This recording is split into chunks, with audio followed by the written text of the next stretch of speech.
விவசாய பெருங்குடி மக்களும் வங்கிகளை பெற்ற பயிர்க்கடன் முழுமையானதோடு மேகதாது பிரச்சனை மெத்தனம் காட்டி வரும் காவிரியில் நமக்குரிய பங்கு நீரை உரிய முறையில் பெறுவதற்கு சிறிது நேரத்தில் துவங்க இருக்கிறது. கழகத்தின் துணை முழுமையாக தள்ளுபடி செய்யாமல் மேகதாது பிரச்சனையில் மெத்தனம் காட்டி வரும் தாவேக்கு அரசை கண்டித்தும் காவிரியில் நமக்குரிய பங்கை நீரை உரிய முறையில் பெறுவதற்கு முயற்சி எடுக்காத ஆர்ப்பாட்டத்தை துவக்கி வைத்து ஆசானினுடைய அரசியல் வழிகாட்டி கழகத்துடைய துணை பொதுச் செயலாளர் முன்னாள் அமைச்சர் கண்டிக்கிறோம். தாவேக அரசை கண்டிக்கிறோம். தாவேக அரசை கண்டிக்கிறோம். குதிரை பேர அரசாங்கத்தை கண்டிக்கின்றோம். கொடுத்த வாக்குறுதிகளை நிறைவேற்று. ரீல்ஸ் முதலமைச்சரே, ரீல்ஸ் முதலமைச்சரே, வாக்குறுதியை நிறைவேற்றாமல் மக்களை ஏமாற்றி வரும் விவசாய கடனை ரத்து செய். கூடுகின்ற பொழுதே இந்த அரசிற்கு ஒரு கோரிக்கையாகவும் வேண்டுகோளாகவும் வைத்தார்கள்.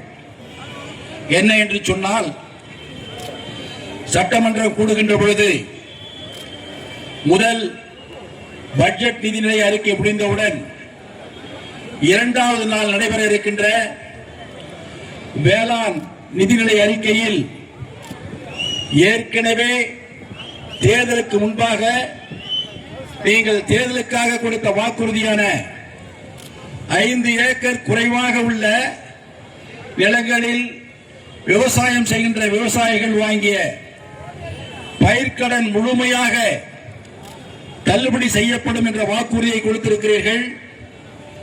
அந்த வாக்குறுதியை நீங்கள் 6ஆம் தேதி நடைபெற இருக்கின்ற வேளாண் நிதிநிலை அறிக்கையிலே நீங்கள் அதை குறிப்பிட்டு அறிவிக்க வேண்டும் என்று அவர்கள் பொதுச் செயலாளர்கள் மாண்பு முதலமைச்சரிடத்திலே கோரிக்கை வைத்தார்கள். அப்படி நான் வைத்த கோரிக்கையை நீங்கள் நிறைவேற்றவில்லை என்று சொன்னால் உங்களுடைய அரசை எதிர்த்து விவசாயிகள் படுகின்ற துயரங்களுக்காக எங்கள் இயக்கம் மாபெரும் கண்டன ஆர்ப்பாட்டத்தை இந்த அரசையும் இந்த முதலமைச்சரையும் கண்டித்து ஆர்ப்பாட்டம் நடைபெறும் என்று போட்டுதலுக்குரிய பொதுச் செயலாளர் அவர்கள் ஏற்கனவே அரசிற்கு ஒரு வேண்டுகோள் வைத்தார்கள்.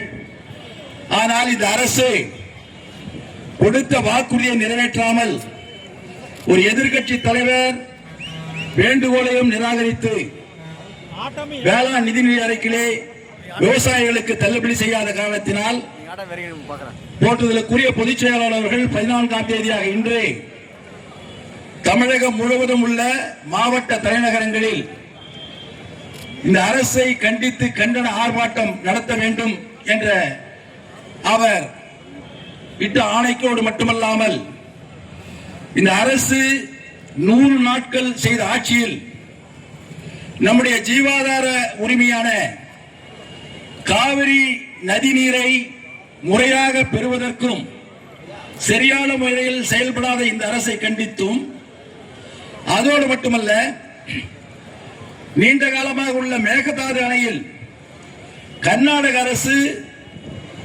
நீர்த்தேக்க திட்டத்தை கட்டுவதற்கு எதிர்ப்பு தெரிவித்தும் அதற்கு முறையான நடவடிக்கை எடுத்து முறையாக நீதிமன்றத்திற்கும் ஆணையத்திற்கும் செல்லாமல் இழுத்தடித்துக் கொண்டிருக்கின்ற இந்த அரசை கண்டித்து இந்த கண்டன ஆர்ப்பாட்டம் நடத்த வேண்டும் என்று பொதுச்செயலாளர் ஆணையிட்டிருக்கிறார்கள். அவருடைய ஆணைக்கிணங்க இன்று கிருஷ்ணகிரி வருவாய் மாவட்டத்தின் சார்பாக நடைபெற்றுக் கொண்டிருக்கின்ற இந்த கண்டன மாபெரும் ஆர்ப்பாட்டத்திற்கு கிருஷ்ணகிரி கிழக்கு மாவட்ட கழக செயலாளர், முன்னாள் நாடாளுமன்ற சட்டமன்ற உறுப்பினர் அன்பிற்குரிய சகோதரர் அவர்கள் தலைமையில் கிருஷ்ணகிரி மேற்கு மாவட்ட கழக செயலாளர், இளைஞர், புதியதாக பொறுப்பு போட்டிருந்தாலும் கூட மிகவும் உத்வேகமாக கழக நிர்வாகிகளுடன் தொண்டர்களோடும் இணைந்து இந்த நிகழ்ச்சியை சிறப்பான முறையில் ஏற்பாடு செய்து நடத்தி கொண்டிருக்கின்ற வரவேற்பு நிகழ்த்திய அன்பிற்குரிய சகோதரர் ராமு அவர்களே, இந்த நிகழ்ச்சியிலே பங்கு பெற்றிருக்கின்ற வணக்கத்தினை உரித்தாக்கிக் கொள்கின்றேன். இன்று ஆட்சி செய்து கொண்டிருக்கின்ற தமிழக வெற்றி கழகத்தினுடைய தலைவர் மாண்புமிகு முதலமைச்சர் அவர்கள் தேர்தல் நேரத்தில் விவசாயிகளுக்கு ஒரு வாக்குறுதியை கொடுத்தார்கள். நாங்கள் ஆட்சிக்கு வந்தால் விவசாயிகள் வாங்கிய பயிர்க்கடன் அனைத்தையும், அதாவது 5 ஏக்கருக்கு உட்பட்ட நிலத்தில் வாங்கிய பயிர்க்கடன் அனைத்தையும் நாங்கள் ரத்து செய்வோம் என்று வாக்குறுதி கொடுத்தார்கள். அப்படி வாக்குறுதி கொடுத்த முதலமைச்சர் அவர்கள் அவர் வாக்குறுதி கொடுத்தாரா, அதை முழுமையாக நிறைவேற்றினார் என்று சொன்னால் நிறைவேற்றவில்லை. அதற்கு மாறாக கொடுத்த வாக்குறுதியை மறந்து 75,000 ரூபாய்க்கு உட்பட்ட நிலையிலே வாங்கிக் கொண்டிருந்த அந்த விவசாய கடனை தள்ளுபடி செய்யப்படும் என்று அவர்கள் ஒரு உத்தரவு பிறப்பித்தார்கள். 75,000 ரூபாய்க்கு மேல் வாங்கிய விவசாயிகள் 35,000 தான் தள்ளுபடி செய்யப்படும் என்று அவர்களது அரசு ஆணை பிறப்பித்திருக்கிறார்கள். தேர்தல் காலத்தில் விவசாய பெருமக்களுக்கு கொடுத்த வாக்குறுதியை அவர் நிறைவேற்றவில்லை. ஆனால் அனைத்து இந்திய அண்ணா திராவிட முன்னேற்ற கழகம் ஆட்சி செய்து கொண்டிருந்த பொழுது இன்றைய எங்களுடைய கழகத்தினுடைய பொதுச் செயலாளர் போற்றுதலுக்குரிய எடப்பாடியார் அவர்கள் ஆட்சி செய்த பொழுது 2016 ஆட்சிக்கு வந்த பின்பு 2016 அனைத்து விவசாயிகளும் கடன் பெற்றிருந்த 12 லட்சம் விவசாயிகளுக்கு வாங்கிய பயிர்க்கடன் முழுமையாக 5,308 கோடி ரூபாயை முதல் தவணையாக ரத்து செய்தார்கள். அதைத் தொடர்ந்து ஆட்சியில் இருந்த எடப்பாடியார் அவர்கள் 2021 16,43,000 விவசாயிகளுடைய வாங்கிய கடன் 12,110 கோடி ரூபாய் முழுமையாக தள்ளுபடி செய்தார்கள். தள்ளுபடி செய்ததோடு மட்டுமல்ல, ஒவ்வொரு விவசாயிக்கும் உறுதி செய்கின்ற வகையிலே அந்த வங்கியிலிருந்து ரசீது கொடுக்கப்பட்டது. உங்களுடைய கடன் முழுவதும் அரசே ஏற்றுக்கொண்டது, உங்களுக்கு எந்த விதமான விவசாய கடனும் இல்லை என்று சொன்னவர் நம்முடைய பொதுச் செயலாளர் அன்றைய முதலமைச்சர் எடப்பாடியார். ஆனால் இன்றைய முதலமைச்சர் திரு விஜய் அவர்கள் விவசாயத்தை பற்றி தெரியாது. விவசாயத்தை பற்றி தெரிந்திருந்தால், விவசாயிகளுடைய கஷ்டங்களை பற்றி தெரிந்திருந்தால், விவசாயிகளுடைய உழைப்பை பற்றி தெரிந்திருந்தால் எல்லா சினிமாவில் நடித்திருப்பார். அவ்வளவுதான். உண்மையான உழைப்பும் உண்மையான இந்த விவசாயியுடைய தியாகத்தையும் தெரிந்திருந்தால் நிச்சயமாக அவர் விவசாயிகளுடைய வாங்கிய பயிர்க்கடன் அனைத்தையும் தள்ளுபடி செய்திருப்பார். 2 முதலமைச்சர்கள் கிட்டத்தட்ட 17,500 கோடி ரூபாய் தள்ளுபடி செய்த அன்றைய முதலமைச்சர் எடப்பாடியார் விவசாயி, விவசாயத்தை பற்றி தெரிந்தவர், விவசாயிகளுடைய கஷ்ட நஷ்டங்களை தெரிந்தவர். அதனால் தான் அந்த அதிகாரத்திற்கு வந்தவுடன் விவசாயியுடைய துயரை போக்குவதற்காக 2 முறை 2016 2021 மொத்தமாக 17,500 கோடி ரூபாயை தள்ளுபடி செய்தவர் எடப்பாடியார். அவர் விவசாயி. இன்று கிட்டத்தட்ட இருக்கிற விவசாயிகள் அதிகபட்சம் போனால் ஒரு 8,000 கோடி இல்ல 10,000 கோடி இருந்திருக்கும். அதை தள்ளுபடி செய்யாமல் அரசு அதிகாரிகள் கொடுத்த அந்த உத்தரவையே கையெழுத்து போட்டு இன்று நடைமுறைக்கு கொண்டு வந்திருக்கின்றனர். இவர் விவசாயி இல்லை, ஒரு நடிகர். விவசாயி இருந்தால் அவருக்கு அந்த கஷ்டம் தெரிந்திருக்கும். அதே போல்தான் இன்று நம்முடைய தமிழகத்தினுடைய ஜீவாதார உரிமை மழை பொய்த்து விட்டது. இந்த மழை பொய்த்து விட்ட காரணத்தினால் நமக்கு காவிரி நீர் வர வேண்டும். அந்த காவிரி நீரை உரிய இடத்தில் அதை திறந்து விடாமல் தடுத்துக் கொண்டிருக்கிறது கர்நாடக அரசு. ஏற்கனவே புரட்சி தலைவி அம்மா அவர்கள் இந்த காவிரி நதிநீர் பிரச்சனையில் சட்ட போராட்டம்.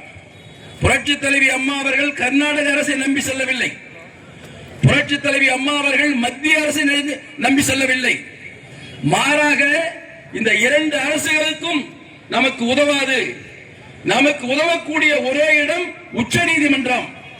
அப்படி உச்ச நீதிமன்றத்திற்கு வழக்கை தொடுத்து நீண்ட காலமாக போராடி அந்த வழக்கு முடிவுக்கு வருகின்ற பொழுது புரட்சி தலைவி அம்மா அவர்கள் மறைகிறார்கள். அவருடைய அரசியல் வாரிசான அன்பிற்குரிய சகோதரர் எடப்பாடியார் முதலமைச்சராக இருக்கிறார்கள். அந்த வழக்கு தீர்ப்பு வருகிறது. அந்த தீர்ப்பு மத்திய அரசுக்கு உத்தரவு பிறப்பிக்கிறது. என்ன என்று சொன்னால், காவிரி நதிநீரில் தமிழகத்திற்கு 177.25 டிஎம்சி தண்ணீர் வழங்க வேண்டும். அது எந்தெந்த மாதங்களில் வழங்க வேண்டும் என்பதையும் எடுத்து சொல்லி அதற்கு மத்திய அரசை நேரடியாக அறிவுறுத்தி இதற்கு ஒரு அமைப்பை நீங்கள் ஏற்படுத்த வேண்டும் என்று உத்தரவு பிறப்பித்தது. அப்படி அமைப்பை ஏற்படுத்த வேண்டும் என்று உத்தரவு பிறப்பித்து உடனே மத்திய அரசு அதை நடைமுறைப்படுத்தாத நிலையில் நம்முடைய போற்றுதலுக்குரிய எடப்பாடியார் அவர்கள் கடுமையாக அதற்கு போராடி பாரத பிரதமரை எல்லாம் சந்தித்து அடுத்தபடியாக காவிரி ஒழுங்காற்று ஆணையத்தை உருவாக்கி, அடுத்ததாக காவிரி நீர் மேலாண்மை ஆணையத்தை உருவாக்கி உச்ச நீதிமன்றம் கொடுத்த அதிகாரம் முழுதும் அவரிடத்தில் ஒப்படைக்கப்பட்டது. அப்படி ஒப்படைக்கப்பட்ட பின்பு இந்த ஆண்டு கடந்த மாதம் ஒரு நாளைக்கு 3500 கனஅடி தண்ணீர் விடுவிக்க வேண்டும் என்று காவிரி மேலாண்மை ஆணையம் உத்தரவு பிறப்பிக்கிறது. அப்படி 3500 அடி வெளியிட்டு 15 நாட்கள் விட வேண்டும் என்று அந்த ஆணையம் உத்தரவு பிறப்பிக்கிறது. கர்நாடக அரசு அதை நிறைவேற்ற மறுக்கிறது. அப்படி நிறைவேற்ற மறுக்கின்ற பொழுது போட்டுதலுக்குரிய பொதுச் செயலாளர் எடப்பாடியார் அவர்கள் அந்த அரசு நமக்கு உதவாது, நாம் ஆணையத்தில் செல்ல வேண்டும், ஆணையம் உடனடியாக நிறைவேற்றவில்லை என்று சொன்னால் உச்ச நீதிமன்றத்தை அணுக வேண்டும். அப்படி உச்ச நீதிமன்றத்தை அணுகின்ற பொழுது நாம் அனைத்து கட்சி கூட்டத்தையும் நீங்கள் கூட்ட வேண்டும். மிக தெளிவாக எடுத்து சொல்கிறார்கள். உங்களுக்கு அனுபவம் குறைவு, சில அதிகாரிகள் சொல்வதை முழுதும் ஏற்றுக்கொள்ளாதீர்கள். ஏற்கனவே இந்த காவிரி நதிநீர் பிரச்சனையில் நீண்ட காலமாக அனுபவம் உடைய கட்சி அனைத்து இந்திய அண்ணா திராவிட முன்னேற்ற கழகம். புரட்சி தலைவர் எம்ஜிஆர், புரட்சி தலைவி அம்மா, அவர் இருவரும் தலைவர்களும் இந்த காவிரி நதிநீர் பிரச்சனையில் கடுமையாக போராடி சட்ட போராட்டம் நடத்தி நமக்கு இதை பெற்றுக் கொடுத்திருக்கிறார்கள். எனவே நீங்கள் அனைத்து கட்சி கூட்டத்தை கூட்ட வேண்டும் என்று பொதுச்செயலாளர் கேட்கிறார்கள். அதற்கு இன்றைய முதலமைச்சர் செவி சாய்க்கவில்லை. நான் கர்நாடகத்துக்கு செல்கிறேன் என்று சொல்கிறார். அனுபவம் இல்லை. கர்நாடகத்திற்கு சென்று அவர் என்ன செய்ய முடியும்? அந்த அரசு அங்குள்ள மக்களை பற்றி தான் சிந்திக்கும், நம்மை பற்றி சிந்திக்காது. மத்தியில் இருக்கிற அரசும் மக்களை பற்றி சிந்திக்காது. அவர்கள் ஆட்சியை காப்பாற்றிக் கொண்டுதான் சிந்திக்கும். ஒரு கட்சியின் சார்பாக மக்களால் தேர்ந்தெடுக்கப்பட்ட இயக்கம் ஆட்சிக்கு வருகின்ற பொழுது முதலில் தன் கட்சியையும் தன் மக்களையும் தான் பார்க்கும். அந்த வகையில் பார்க்கின்ற பொழுது கர்நாடக அரசு தன்னையும் தன் அரசையும் தன் மக்களையும் தான் பார்க்கும். சட்டத்தின்படி நமக்கு எங்கு கிடைக்கிறது என்று சொன்னால் நீதிமன்றத்தில் தான் கிடைக்கும். அதனால்தான் பொதுச் செயலாளர் அவர்கள் சொன்னார்கள், நீதிமன்றத்துக்கு செல்லலாம், அதற்கு அனைத்து கட்சி கூட்டத்தை கூட்டுங்கள், காவிரி ஆணையத்துக்கு முறையிடலாம். காவிரி ஆணையம் உடனடியாக நடவடிக்கை இல்லை என்று சொன்னால் உச்ச நீதிமன்றத்திற்கு நாம் மனு கொடுப்போம். உச்ச நீதிமன்றத்திற்கு மனு கொடுத்தால் ஏற்கனவே உச்ச நீதிமன்றம் அளித்த தீர்ப்பை காவிரி ஆணையம் நிறைவேற்றுவதற்கு முயற்சி செய்தாலும் கூட அந்த அரசு தடுக்கிறது என்று வருகின்ற பொழுது, கர்நாடக அரசு தடுக்கிறது என்று வருகின்ற பொழுது கர்நாடக அரசின் மீது உச்ச நீதிமன்றம் நடவடிக்கை எடுப்பதற்குரிய வாய்ப்பு வருகிறது. மத்திய அரசு நடவடிக்கை எடுக்க முடியாது. உச்ச நீதிமன்றம் நடவடிக்கை எடுக்கின்ற பொழுது ஒரு கட்டத்தில் உச்ச நீதிமன்றத்தினுடைய தீர்ப்பை அந்த அரசு மதிக்கவில்லை என்று சொன்னால் அந்த அரசே கவிழ்வதற்கு கூட ஒரு சூழ்நிலை உருவாகும். அந்த அடிப்படையிலே தான் பொதுச் செயலாளர் சொன்னார்கள், இவர் கேட்கவில்லை. அதே போல மேகதாது அணை, மேகதாது அணையில் நீண்ட காலமாக இருக்கின்ற போராட்டம். நம்முடைய போட்டுதலுக்குரிய எடப்பாடியார் அவர்கள் முதலமைச்சராக இருந்த பொழுது மத்திய நீர்வளத்துறை ஒரு உத்தரவை பிறப்பிக்கிறது. என்ன என்று சொன்னால், கர்நாடக அரசில் மேகதாது அணையில் அணை கட்டுவதற்கு விரிவான திட்ட அறிக்கையை தயார் செய்யலாம். யாரு? கர்நாடக அரசு தயார் செய்யலாம் என்று மத்திய நீர்வளத்துறை உத்தரவு போடுகிறது. அப்படி முதலமைச்சராக இருந்து நம்ம போட்டுதலுக்குரிய எடப்பாடியார் அவர்கள் இது தவறு, இது உச்ச நீதிமன்றத்தினுடைய தீர்ப்புக்கு எதிரானது, அந்த உச்ச நீதிமன்றத்தையே இந்த ஆணையம் முறையாக ஏற்றுக்கொள்ளாமல் தவறு செய்கிறது என்று சொல்லி உடனே கண்டனம் தெரிவித்தார் எடப்பாடியார். முதலமைச்சர் இந்த காலகட்டத்தில் உடனடியாக சட்டமன்றத்தை கூட்டினார். சட்டமன்றத்தை கூட்டி தீர்மானம் நிறைவேற்றி இது போன்ற விரிவான திட்ட அறிக்கையை இந்த மத்திய நீர்வளத்துறை உத்தரவு பிடித்தது தவறானது என்று தீர்மானத்தை ஏகமனதான தீர்மானத்தை போட்டதோடு மட்டுமல்லாமல் உச்ச நீதிமன்றத்துக்கு சென்று அவமதிப்பு மரியாதை வழக்கை அந்த நடுவர் மன்ற தீர்ப்பு மத்திய துறையின் மீது வழக்கு பதிவு செய்தார்கள். இப்படி நம்முடைய ஜீவாதார பிரச்சனையை உடனடியாக முடிவுக்கு கொண்டு வர வேண்டும் என்பதற்காக நம்முடைய இயக்கம் பல்வேறு வகையில் பாடுபட்டுக் கொண்டிருக்கிறது. அதற்கு இந்த அரசு இடையூறாக இருக்கிறது. இந்த அரசு சொல்வதையும் கேட்பதில்லை, சுயமாகவும் சிந்திக்கக்கூடிய நிலை இல்லாத காரணத்தினால் இன்று நமக்கு கிடைக்க வேண்டிய நீர் இப்பொழுது வேளாண்மை வாரியம் ஒரு நாளைக்கு 12,000 கனஅடி தண்ணீர் வீதம் 15 நாளைக்கு கொடுக்கணும்னு 16 டிஎம்சி தண்ணீர் கொடுக்கணும் உத்தரவு பிறப்பிச்சிருக்காங்க. அது அனுப்பல. கர்நாடக அரசு அணையை திறக்கல. அணையை திறக்காதனால மீண்டும் நாம் உச்ச நீதிமன்றத்திற்கு போகலாம், ஆணையத்திற்கு போகலாம் என்று நம்முடைய போட்டுதலுக்குரிய பொதுச்செயலாளர் சொல்லுகிறார்கள். ஆனால் இந்த அரசு, இந்த முதலமைச்சர் மெத்தனமாக இருக்கிறார். அதற்காகத்தான் இந்த கண்டன போராட்டம். விவசாயிகளுக்கு கடனை தள்ளுபடி என்று சொன்னால் செய்யவில்லை போராட்டம். நம்முடைய ஜீவாதார உரிமையான உரிமைகளை மீட்டெடுக்க வேண்டும் என்று நாம் எடுத்து சொன்னால் இந்த அரசு செவிசாய்க்கவில்லை. அதை மீண்டும் அவர்களுக்கு இழுத்து கூறுகின்ற வகையில் தான் இந்த போராட்டத்தை நாம் நடத்தி கொண்டிருக்கிறோம். நம்முடைய ஆட்சியில் இந்த விவசாயிகளுக்கு பல்வேறு வகையான உதவிகளை செய்திருக்கிறோம். எப்படி என்று சொன்னால் 17,500 கோடி ரூபாய் விவசாய கடனை தள்ளுபடி. அதே நேரத்தில் இந்த 10 ஆண்டு காலத்தில் விவசாயிகளுக்கு 48,000 கோடி ரூபாய் நாம் கடனாக கொடுத்திருக்கிறோம். 1 ரூபாய் 2 ரூபாய் இல்ல, 48,000 கோடி ரூபாய் விவசாயிகளுக்கு நாம் கடனாக கொடுத்திருக்கிறோம். அதே போல பல்வேறு வகையான திட்டங்களை நாம் திட்டி விவசாயிகளுக்கு கொடுத்திருக்கிறோம். நம்முடைய போட்டுதலுக்குரிய பொதுச் செயலாளர்கள் இந்த காவிரி நீர் பாய்கின்ற 3 மாவட்டங்கள் தஞ்சை, நாகை மற்றும் திருவாரூர் மாவட்டங்களை ஒரு பாதுகாப்பு கட்ட மண்டலமாக விவசாயம் மட்டும்தான் செய்யணும், வேற தொழிற்சாலையாக வைக்கக்கூடாது அப்படி என்ற ஒரு பாதுகாக்கப்பட்ட மண்டலமாக உத்தரவு பிறப்பித்தவர் போட்டுதலுக்குரிய பொதுச் செயலாளர் அவர்கள்.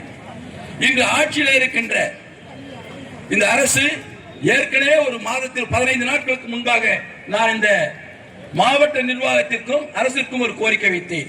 என்ன என்று சொன்னால், நம்முடைய மாவட்டத்தில் நிறைய மானாவாரி பயிர்கள், அதாவது ராகி, ஆரியம், கம்பு, சோளம், கடலை இதெல்லாம் நாம இறக்கிறோம்.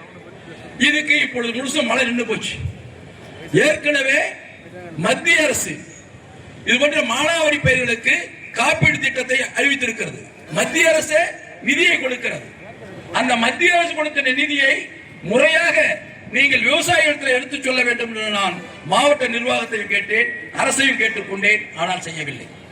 நாங்கள் சொன்னோம், இந்த விவசாயிகளுக்கு போடுகின்ற இப்ப ராகி போட்டிருக்காங்கன்னா எத்தனை ஏக்கர் போட்டிருக்காங்க, அவங்களுக்கு அரசே காப்பீடு செய்யலாம்.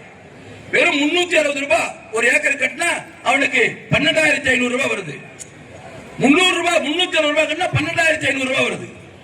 கடலைக்கு 460 ரூபாய் கட்டினா 34,000 ரூபாய் வருது. எவ்வளவு பெரிய, இன்னைக்கு முழுசுமே காஞ்சி போச்சு.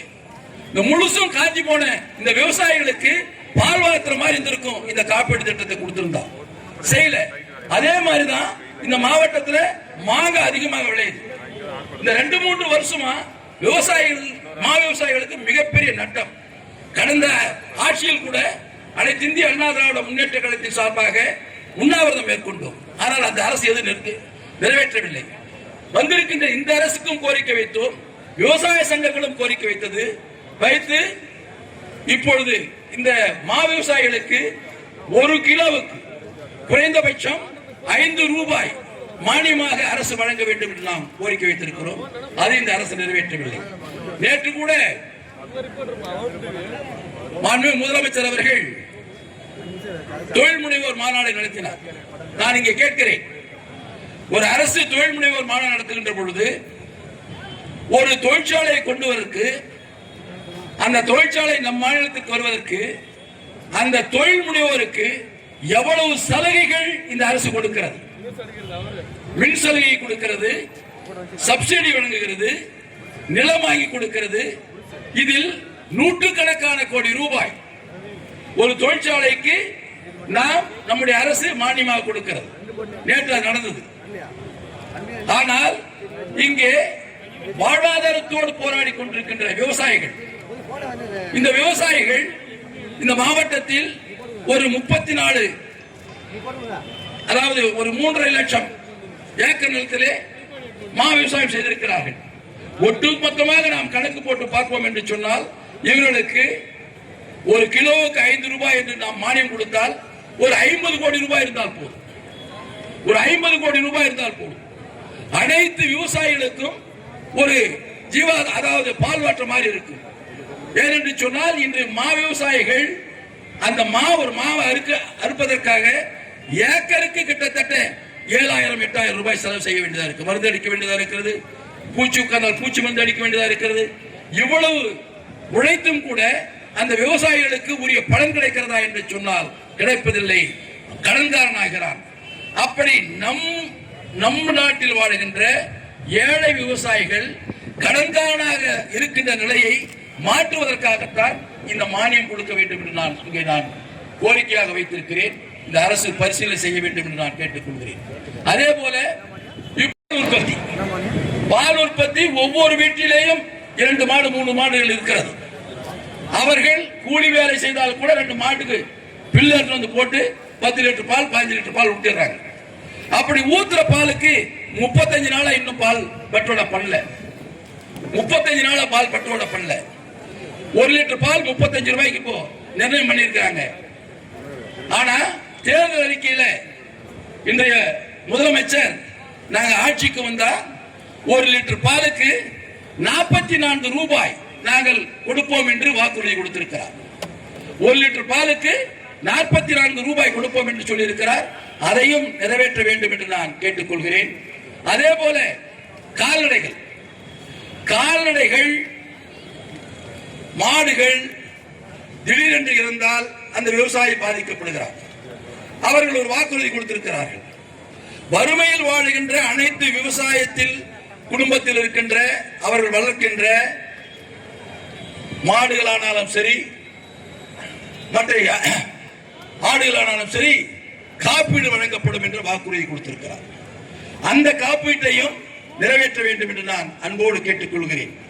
அதோடு மட்டுமல்ல, எங்களுடைய இயக்கம் ஆட்சியில் இருந்த போது புரட்சி தலைவி அம்மா அவர்கள் ஒரு நெடுநாள் திட்டத்தை அறிவித்தார்கள்.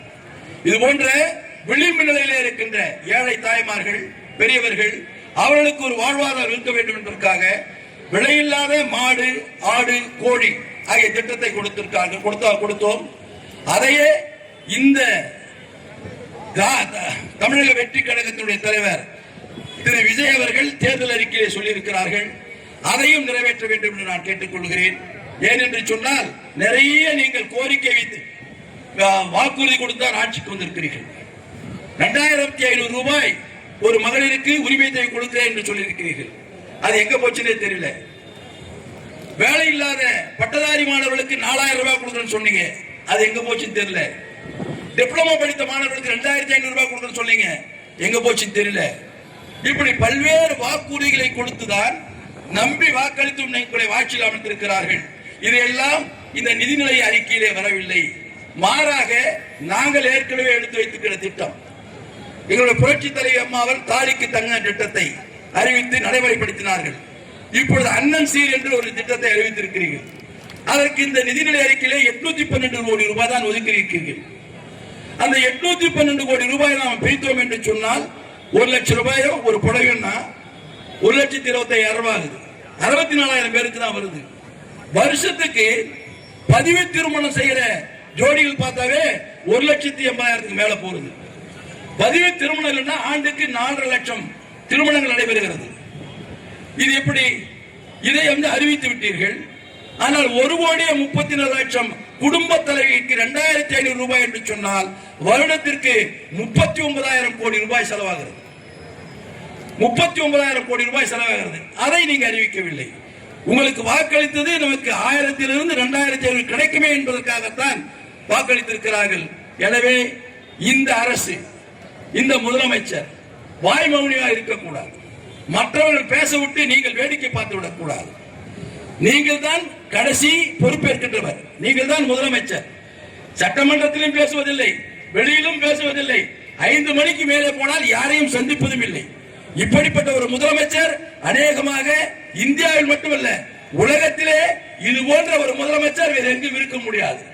ஒரு மக்கள் பிரதிநிதி மக்களை சந்திக்காமல், மக்கள் பிரச்சனையை உடனடியாக கவனிக்காமல், ஏதோ அரசு துறை அலுவலரை போல குறிப்பிட்ட மணி நேரம் வேலை செய்துவிட்டு மற்ற நேரங்களில் மற்றவர்களை சந்திக்காமலே ஒதுங்குகிறார் என்று சொன்னால் எப்படி? ஒரு முதலமைச்சருக்கு ஒரு நாளைக்கு 24 மணி நேரமே பத்தாது. அவ்வளவு பிரச்சனைகள் இருக்கிறது.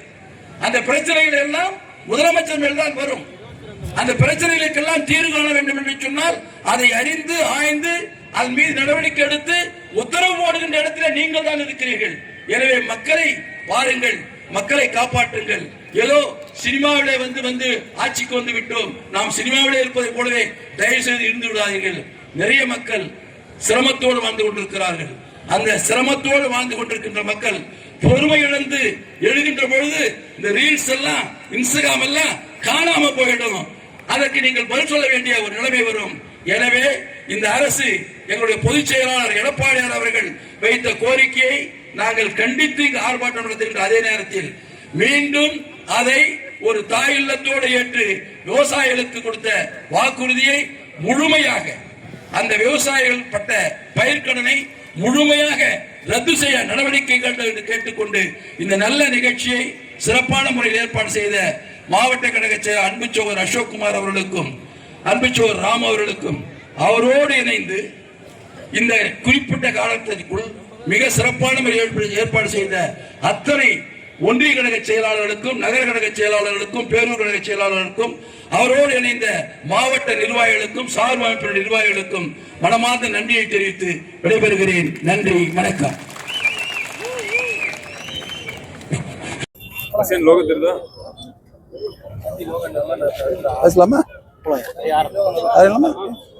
பத்திரிகை மற்றும் ஊடக நண்பர்களுக்கு வணக்கம்.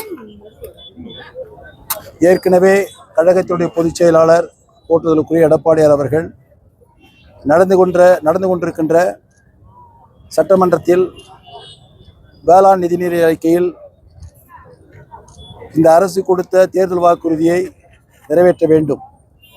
அப்படி நிறைவேற்றவில்லை என்று சொன்னால் இந்த அரசை கண்டித்து கண்டன ஆர்ப்பாட்டம் நடைபெறும் என்று அவர்கள் அரசை முன்பு ஒரு கோரிக்கை வைத்தார்கள். இந்த அரசு அதை நிறைவேற்றாத காரணத்தினால் எங்களுடைய கழகத்தினுடைய பொதுச் செயலாளர் அவர்கள் 14ஆம் தேதி தமிழகம் முழுவதும் ஆர்ப்பாட்டம் நடைபெறும் என்று சொன்னார்கள். இப்பொழுது நான் இங்கே கலந்து கொள்வதைப் போல ஒவ்வொரு மாவட்டத்துடைய வருவாய் மாவட்டத்தினுடைய தலைநகரில் எங்களுடைய கட்சியினுடைய தலைவர்களும், நிர்வாகிகளும், மாவட்ட செயலாளர்களும், தொண்டர்களும் கலந்து கொண்டிருக்கிறார்கள். தஞ்சையிலே மாண்புமிகு பொதுச் செயலாளர் அவர்கள் கலந்து கொண்டிருக்கிறார்கள் என்பதை தெரிவித்துக் கொள்கிறேன்.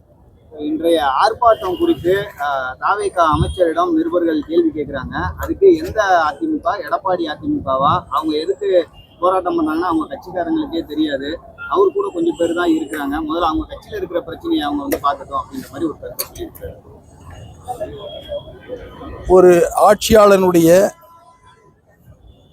ஒரு ஆட்சியினுடைய பிரதிநிதியாக இருக்கின்ற ஒரு அமைச்சர் ஒரு ஆட்சிக்கு எதிரான ஒரு கண்டன ஆர்ப்பாட்டத்தை முன்னின்று நடத்துகிறார் என்று சொன்னால் அதன் மீது அவர்கள் இந்த அரசு ஏற்கனவே செய்திருக்கிறது என்று சொல்லியிருக்க வேண்டும், அல்லது நாங்கள் செய்வோம் என்று சொல்லியிருக்க வேண்டும். அதுதான் நீண்ட காலமாக அரசியல் அனுபவம் உள்ள தலைவர்கள் சொல்லுகின்ற கருத்து. நீங்கள் யாரை சொல்லுகிறீர்கள்?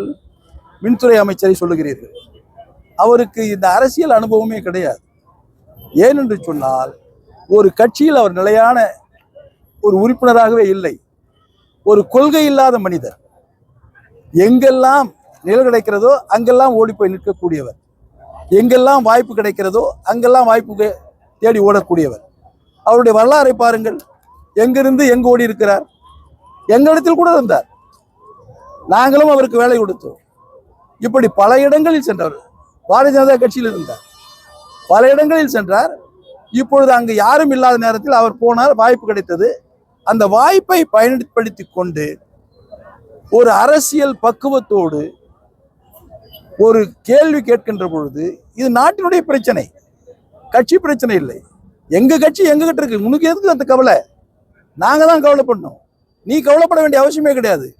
நீங்க கவலைப்படுறது என்ன, மக்களை பத்தி கவலைப்படணும். ஏன்னா நீங்க ஆட்சியில் இருக்கிறீங்க, உங்ககிட்ட பொறுப்பை கொடுத்துருக்குறோம். இன்னைக்கு வாக்களித்து முதலமைச்சராக இருக்கின்ற மாண்புமிகு முதலமைச்சர் திரு விஜய் அவர்கள் உங்களை நம்பி எவ்வளவு பெரிய துறையை கொடுத்திருக்காரு. அடுத்தது அரசின் சார்பாக பதில் சொல்லக்கூடிய இடத்துல வாய்ப்பும் செய்தி தொடர்பாளர் கொடுத்திருக்காரு. அப்படி கொடுத்திருக்கிற இந்த நபர் ஏனென்று சொன்னால் இவ்வளவு கீழ்த்தரமான கருத்துக்களை சொல்லக்கூடியவரை ஒரு அமைச்சர் என்று சொல்வது கூட எனக்கு வெட்கமாக இருக்கிறது. இப்படிப்பட்ட நபர் முதலில் புரிந்து கொள்ள வேண்டும். கேட்கின்ற கேள்வி என்ன, எங்கிருந்து வருகிறது, அதற்கு எப்படி பதில் சொல்ல வேண்டும் என்று அவர் தெரிந்து கொள்ள வேண்டும். அரசியல் முதிர்ச்சி இல்லாத காரணத்தினால் ஏதேதோ பிளட்டி கொண்டிருக்கிறார். தமிழ்நாடு முழுவதும் மின் கட்டணம் அதிகரிச்சிருக்கு. எல்லாருக்கும் கடந்த 3 மாதங்கள்ல இருந்த பில்லை விட இப்ப ரொம்ப பன்மடங்கு அதிகமா இருக்குது. மிகப்பெரிய அளவுல ஒரு குற்றச்சாட்டா முன்வைக்கப்படுது. அது கேட்ட பொழுதுதான் அவங்க சொன்னாங்க, கூடுதலா வந்திருக்க, தவறி வந்திருக்கோம், அடுத்த மாசம் கழிச்சிக்கலாம். இந்த கடன் கொடுத்து கடன் வாங்கும்போது எப்ப கம்மியா கொடுத்துருக்குன்னா நான் அடுத்த மாசம் சேர்த்து கொடுக்கணும்னு சொல்லுவாங்கல்ல, அது மாதிரி ஒரு மின்சாரத்துறையை சேர்ந்த ஒரு பயனாளி இவ்வளவு கூடுதலான கட்டணம் வந்திருக்குன்னா நடவடிக்கை எடுக்கணும், எங்க தவறு நடக்குன்னு பார்ப்போம், உடனடியாக உங்களுக்கு அது சீர் செய்து கொடுக்கப்படும் தான் சொல்ல முடியுமா வழிய அடுத்த மாசம் கழிச்சிக்கணும்னா எப்படி கழிச்சிக்கிறது? இப்படியாப்பட்டவங்களை எல்லாம் அமைச்சரா போட்டிருக்காரு இந்த மாண்புமிகு முதலமைச்சர் அவர்கள். வெட்கக்கேடு. தொடர்ச்சியா இந்த 3 மாசத்துக்குள்ள ஆட்சி பொறுப்பேற்ற 3 மாசம் இப்ப சொத்து வரியும் குறைத்திருக்காங்க.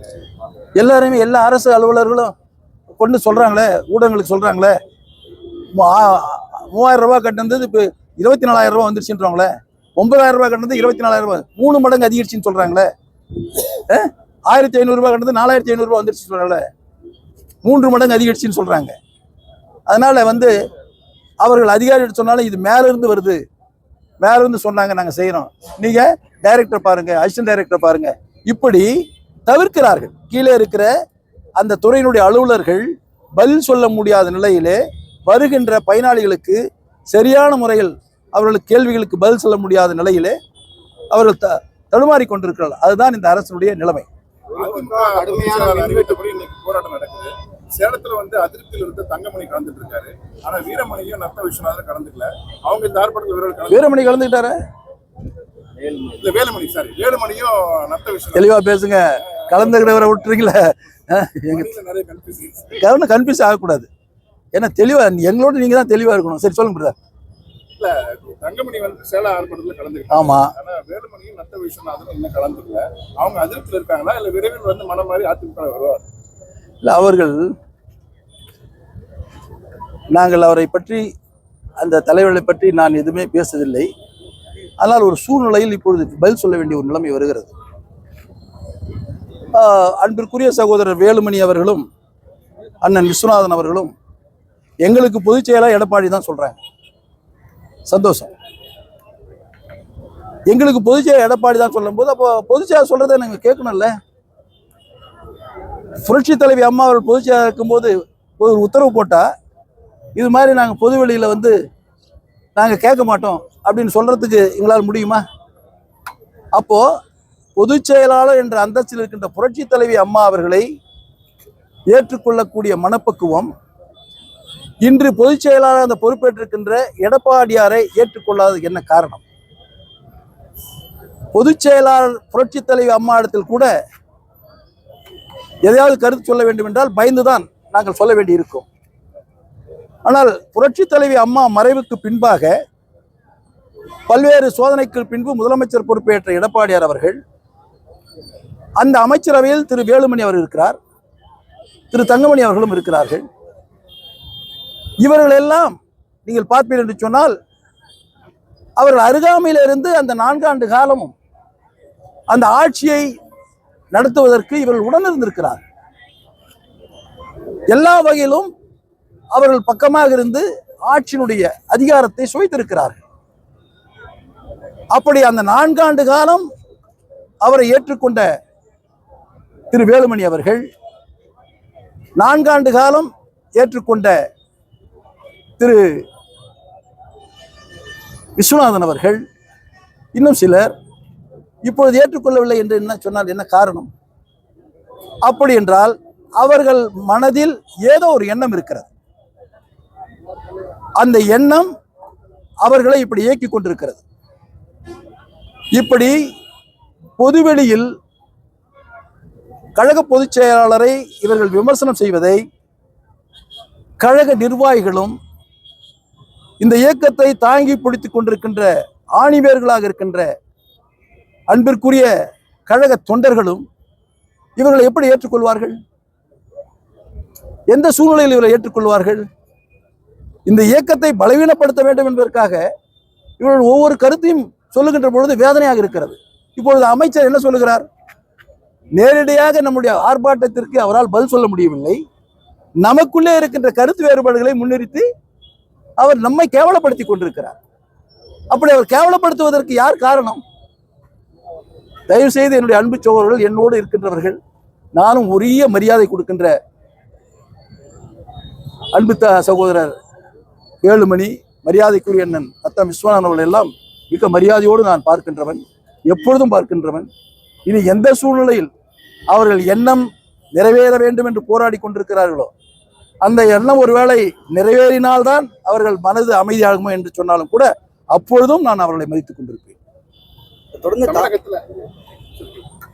தாவேக அரசு பொறுப்பேற்றதுல இருந்து முதல்வர் பங்கேற்கக்கூடிய அந்த அரசு நிகழ்ச்சிகளை புது ஊடகங்களுக்கு அனுமதி வழங்கப்படுறதில்லை. அது குறிப்பா திருச்சி ஆகட்டும், நேற்று முரளிட்ட மாவட்டம் ஊடகங்களுக்கு அனுமதி மறுக்கப்படாம அவங்க வெளியேற்றுறாங்க. எதை மறைப்பதற்கான இந்த தாவேக அரசு செயல்படுறதுக்கான?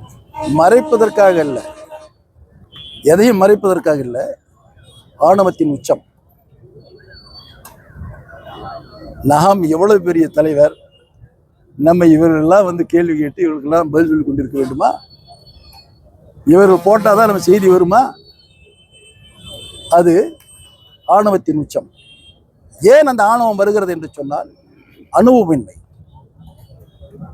சினிமா துறையிலேயே நடித்துக்கொண்டு சினிமாவிலே ஒரு உயர்ந்த இடத்துக்கு வந்த காரணத்தினால் அங்கே இருக்கின்ற தயாரிப்பாளரானாலும் சரி, இயக்குனரானாலும் சரி, ஒளிப்பதிவானாலும் சரி, வசன கர்த்தாக்களானாலும் சரி, இவர் வந்த உடனே எழுந்து மரியாதை கொடுத்து இவர் சொன்னதையெல்லாம் கேட்கிறார்கள் அல்லவா?